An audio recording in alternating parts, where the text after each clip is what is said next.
Good morning student. Shri Durga ji inter college Shahda के द्वारा संचालित ऑनलाइन क्लास के प्लेटफॉर्म पर मैं मिस्टर मयंक सिंह आप सभी विद्यार्थियों का हार्दिक स्वागत और अभिनंदन करता हूँ। प्यारे बच्चों, जैसा कि क्लास 11th हिंदी विषय की जो ऑनलाइन कक्षा है, हमें लग रहा है कि ये हमारी 8वीं क्लास है। इसके पूर्व क्लास 11th हिंदी विषय की 7 कक्षाएं आप वीडियो के माध्यम से पढ़ चुके हैं। आज फिर मैं एक बार पुनः क्लास 11th हिंदी विषय का जो चौथा लेसन है यानी 4th लेसन है, भारत महिमा, उसके अंतर्गत जो एक टॉपिक है या एक भाग है उसका गीतावली। इसके पूर्व वीडियो में हमने गीतावली के दोनों पदों की व्याख्या आपको बता दिया है, समझा दिया है। आज गीतावली का जो तीसरा पद है, जो अंतिम पद है, उसकी सुस्पष्ट और सरलतम व्याख्या लेकर के मैं आपके समक्ष प्रस्तुत हूँ। आप सभी विद्यार्थियों से हमारा अनुरोध है कि आप इसे ध्यानपूर्वक सुनेंगे, समझेंगे, और यदि ये वीडियो अच्छी भी लगे तो इसे लाइक भी करें और शेयर भी करें, तथा इस वीडियो को अंतिम तक अवश्य देखें, जिससे आपको इस पद का जो अर्थ है, जो भाव है, जो व्याख्या है, वह आपको समझ में आ जाए। तो जैसा कि प्यारे विद्यार्थियों, गीतावली जो भाग है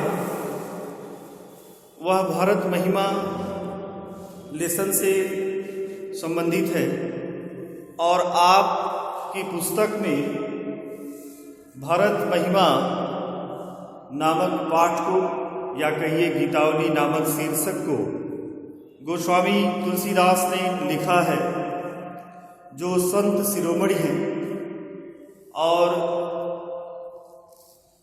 विश्व प्रसिद्ध हैं, लोक नायक हैं। तो अब हमें उनके विषय में बहुत विशेष नहीं बताना है, क्योंकि आप उनके जीवन परिचय से पूर्व अवगत हो चुके हैं। तो आइए चलते हैं आज इस पद की व्याख्या की तरफ। उसके पूर्व हम आपको इस पद का जो संक्षिप्त सारांश है, कौन सी बात इस पद में कही गई है, उसको हम आपको बता दें। प्यारे बच्चों, आप सभी ये जानते हैं कि राम रावण के बीच भयंकर युद्ध चल रहा था, और एक योद्धा दूसरे योद्धा को हताश करने, पराजित करने में लगा हुआ था। उसी क्रम में जब लक्ष्मण और मेघनाद के साथ युद्ध होता है, तो मेघनाद के शक्ति बाण के द्वारा लक्ष्मण मूर्छित हो उठते हैं, और मूर्छित होने के बाद पूरे रामा दल में शोक छा जाता है। भगवान राम विलाप करने लगते हैं, और सभी जो भालू बंदर रूपी सेनाएं थी राम की, वह शोकग्रस्त हो जाती है। सभी दुखी हो जाते हैं। इसके पूर्व वीडियो में हमने आपको बताया था, उस पद में वही व्याख्या थी कि भगवान राम लक्ष्मण की मूर्छा खा जाने के बाद दुखी होते हैं और सामान्य व्यक्ति की तरह विलाप कर रहे हैं। लेकिन बाद में जामवंत और हनुमान जी के द्वारा जब विचार विमर्श होता है तो किसी वैद्य को बुलाया जाता है और वैद्य के बुलाए जाने पर उस वैद्य ने उस मूर्छा के उपचार के लिए, लक्ष्मण के उस मूर्छित अवस्था से स्वस्थ होने के लिए एक उपाय सुझाता है कि यदि हिमालय से सजीवन बूटी लाई जाए तो इनकी जो मूर्छित अवस्था है यह समाप्त हो जाएगी और लक्ष्मण जागृत अवस्था में आ जाए। हनुमान जी को आदेश हुआ भगवान राम का और वह आकाश मार्ग से होते हुए हिमालय पहुंचे और वहां पहुंचने के बाद वह सजीवन बूटी की पहचान नहीं कर पाए तो उन्होंने पूरे पहाड़ खंड को ही अपने हाथ में उठा लिया और लेकर के चले आए। सजीवन बूटी लाई गई, लक्ष्मण को उसका रस पिलाया गया और वह मूर्छित अवस्था से जागृत अवस्था में आए और जागृत अवस्था में आने के बाद वहाँ उपस्थित उनके जो लोग थे, जो उनके प्रिय लोग वहाँ उपस्थित थे, वह लक्ष्मण से पूछते हैं कि अब इस समय आपकी स्थिति क्या है, अब आप स्वस्थ हैं कि नहीं हैं, ठीक हैं कि नहीं हैं। तो उसी समय लक्ष्मण भगवान राम के प्रेम में इतने अधिक उत्साहित हो उठते हैं और उत्साहित होकर के कह रहे हैं कि जो घाव हमारे हृदय में हुआ है वह केवल घाव ही है, उसकी जो पीड़ा है, उसका जो कष्ट है, वह कष्ट, वह दुख मर्यादा पुरुषोत्तम भगवान राम को हो रहा है। आप सभी लोग मुझसे मत पूछिए कि अब तबीयत कैसी है, आप भगवान राम से पूछिए कि उनका कष्ट या उनका दुख दूर हुआ कि नहीं हुआ। यही बात इस पद में गोस्वामी तुलसीदास ने बताया है। तो आइए इस पद की व्याख्या को हम समझते हैं, जानते हैं। पहले पद को एक बार पढ़ लिया जाए। गोस्वामी तुलसीदास ने कहा है कि हृदय घाव मेरे पीर रघुवीरे, पाई सजीवन जाग कहत, यों प्रेम पुलक बिसराय शरीरे, मोहि कहाँ बूझत पुनि पुनि, पाठ अर्थ चर्चा कीरे, शोभा सुख लाभ धूप कह, केवल कांति मोल हीरे, तुलसी सुन सौमित्र वचन, सब धर्य न सकत धीरो धीरे, उपमा राम लखन की प्रीत की, क्यों दीजे खीरे नीरे। तो गोस्वामी तुलसीदास कह रहे हैं कि लक्ष्मण कहते हैं कि हृदय घाव मेरे हृदय में तो केवल घाव हुआ है, पीर रघुवीरे, लेकिन उस घाव का जो कष्ट है, जो पीड़ा है, जो दुख है, वह भगवान राम को हो रहा है। पाई सजीवन जाग कहत, जैसे ही लक्ष्मण सजीवन बूटी के रस को प्राप्त करते हैं और मूर्छित अवस्था से जागृत अवस्था में आते हैं तो वह भगवान राम के प्रेम में इतने अधिक पुलकित हो जाते हैं, उत्साहित हो जाते हैं कि विसराय सवेरे वह अपने आप को भूल जाते हैं, अर्थात अपनी सुध बुध खो बैठते हैं और भगवान के प्रेम में उत्साहित होकर के बार बार यह कह रहे हैं कि हे प्रियजनों, घाव तो मेरे हृदय में लगा है, लेकिन जो उसका कष्ट है, जो उसका दुख है, जो उसकी पीड़ा है, जो उसका दर्द है, वह भगवान राम के हृदय में हो रहा है।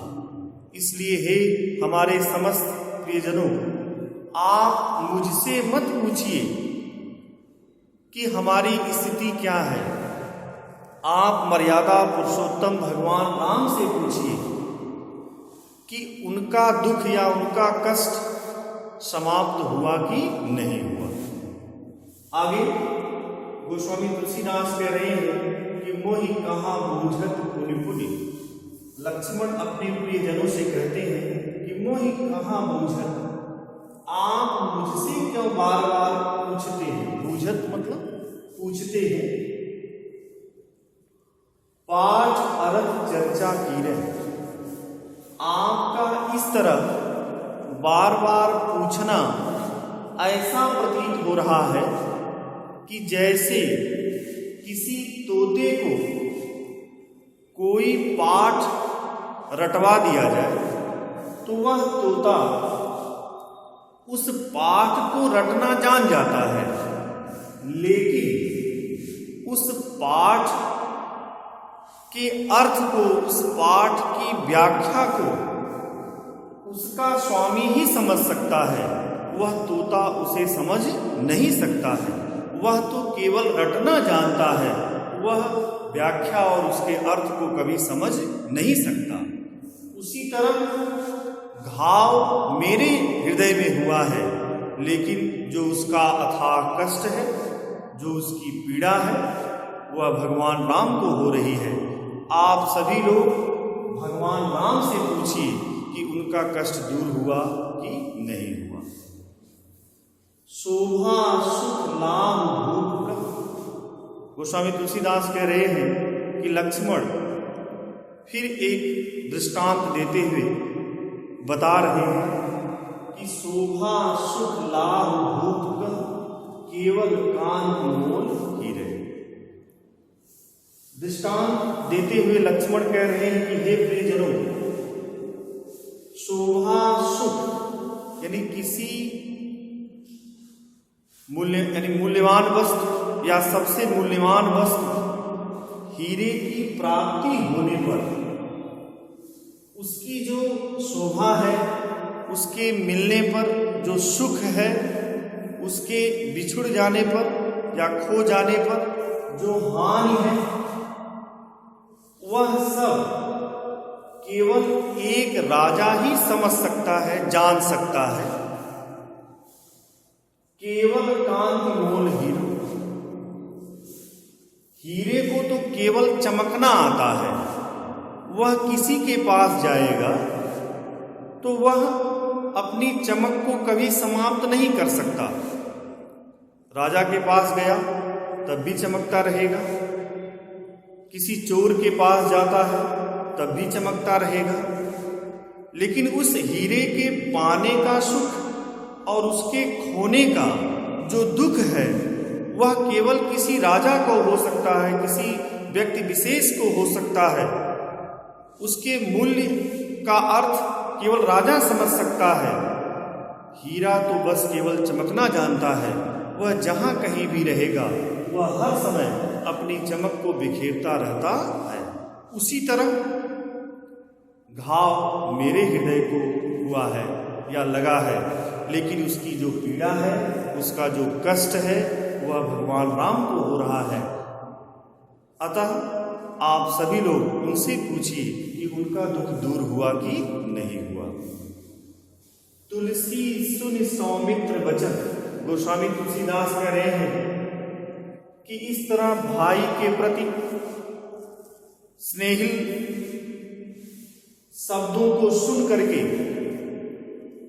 अर्थात गोस्वामी तुलसीदास कह रहे हैं कि सुमित्रा नंदन लक्ष्मण के अपने भाई राम के प्रति स्नेह भरी बात को सुन करके वहां उपस्थित जो लोग थे उनके हृदय में धैर्य धारण नहीं हो रहा है और धैर्य न सकत धीरो धीरो, और ऐसा लग रहा है कि जैसे धैर्य को भी धैर्य धारण नहीं हो पा रहा है।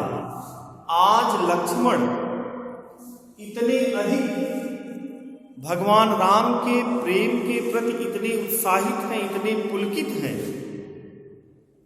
कि उनके प्रति प्रेम से भरी हुई इतनी सुंदर बातें कह रहे हैं कि जिसके कारण वहां उपस्थित जितने भी लोग हैं उनके हृदय में धैर्य धारण नहीं हो रहा है और स्वयं धैर्य भी धैर्य को नहीं धारण कर पा रहा है। उपमा राम लखन की प्रीत की क्यों दीजे खीरे नीरे। गोस्वामी तुलसीदास कह रहे हैं कि राम और लक्ष्मण के बीच जो घनिष्ठ प्रेम है, जो स्नेह है, जो लगाव है, उस लगाव का, उस प्रेम की उपमा या तुलना हम किसी दूसरे से कभी भी नहीं कर सकते और किया भी नहीं जा सकता। जो प्रेम राम का लक्ष्मण के प्रति है और लक्ष्मण का राम के प्रति है, उस प्रेम की तुलना और किसी के प्रेम से कभी की नहीं जा सकती। प्रीत की क्यों दीजे खीरे। यदि हम उनके प्रेम की तुलना खीरे नीरे, दूध और पानी को अलग करने से करते हैं, तब भी वह तुलना उनसे की नहीं जा सकती, क्योंकि दूध और पानी को अलग किया जा सकता है, लेकिन राम और लक्ष्मण के बीच जो प्रेम संबंध है, जो प्रेम भाव है, जो घनिष्ठता है, जो स्नेह है, वह कभी भी दूध और पानी के समान अलग नहीं किया जा सकता। अर्थात गोस्वामी तुलसीदास कह रहे हैं कि संसार की सारी वस्तुओं की तुलना हम दूध और पानी को अलग करने के द्वारा कर सकते हैं, लेकिन भगवान राम और लक्ष्मण के बीच जो प्रेम संबंध है उसकी तुलना हम कभी भी इनसे नहीं कर सकते हैं। अंततः गोस्वामी तुलसीदास ने यहाँ स्पष्ट किया है कि राम और लक्ष्मण का जो प्रेम है वह अटूट है, घनिष्ठ है, वह कभी भी समाप्त नहीं हो सकता। धन्यवाद।